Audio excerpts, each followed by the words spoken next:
Coconut oil.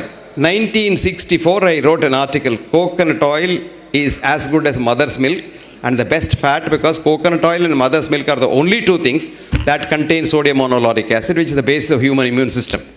I even wrote there, suspecting doctors who have not studied their biochemistry properly will have a child to go and see the infant food, which is only coconut oil can be used for infant food.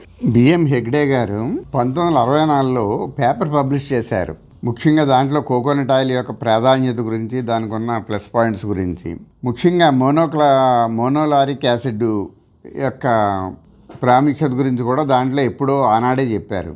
ఉదాహరణకి మనకి షుగర్కి మందు ఇచ్చే doctor గారికి ముందు sugar ఉందో లేదో చూసుకుని తర్వాత వారి మాట మనం నమ్మితే బాగుంటుంది. కానీ బిఎం హెగ్డే గారి విషయంలో తీసుకుంటే ఆయన డేట్ ఆఫ్ బర్త్ వచ్చి 1938.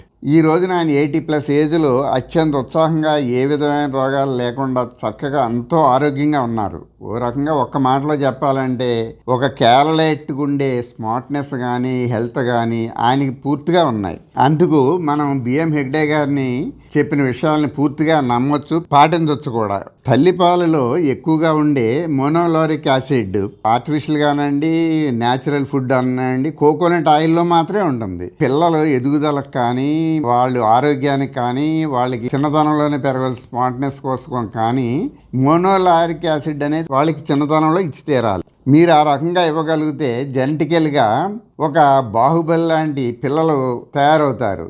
ఆడపిల్లలు అయితే చక్కగా మంచి స్మార్ట్గా సుమా సాయి పల్లవిలాగా అంత స్మార్ట్నెస్ కూడా ఉండి తీరుతుంది. మీ కుటుంబాల్లో పీరుకులకు ఉండే స్మార్ట్నెస్, ఆరోగ్యం ఇవన్నీ వచ్చి తీరుతాయనేది చెప్పడం మా ఉద్దేశం. ముఖ్యంగా అనారోగ్య సమస్యలు అయితే మాత్రం ఈ రకంగా చిన్నతనంలో ఆరోగ్యంగా పెరిగిన పిల్లలకు మాత్రం భవిష్యత్తులో రావని ఖచ్చితంగా చెప్పగలం.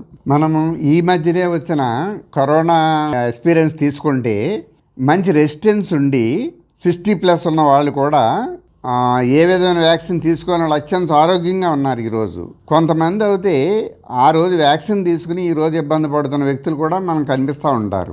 ఒక్క మాటలో చెప్పాలంటే చిన్నతనంలో చక్కటి ఆరోగ్యకరమైన ప్రకృతి సహజమైన ఆహారాన్ని ఇచ్చి మోనోలారిక్ యాసిడ్ లాంటి ఇంగ్రీడియంట్స్ని మనం అందివ్వగలిగినప్పుడు, అంటే తల్లిపాలు ఎక్కువ రోజులు ఇవ్వగలిగినా, లేకపోతే తల్లిపాలు వదిలిన తర్వాత కూడా కొంతకాలం ఈ కోకోనట్ ఆయిల్ లాంటి బలమైన ఆహారాన్ని ఇవ్వటం ద్వారా వాళ్ళ రెసిస్టెన్స్ని పెంచి చక్కటి ఆరోగ్యంగా మనం స్మార్ట్గా పిల్లల్ని తయారు చేయొచ్చు.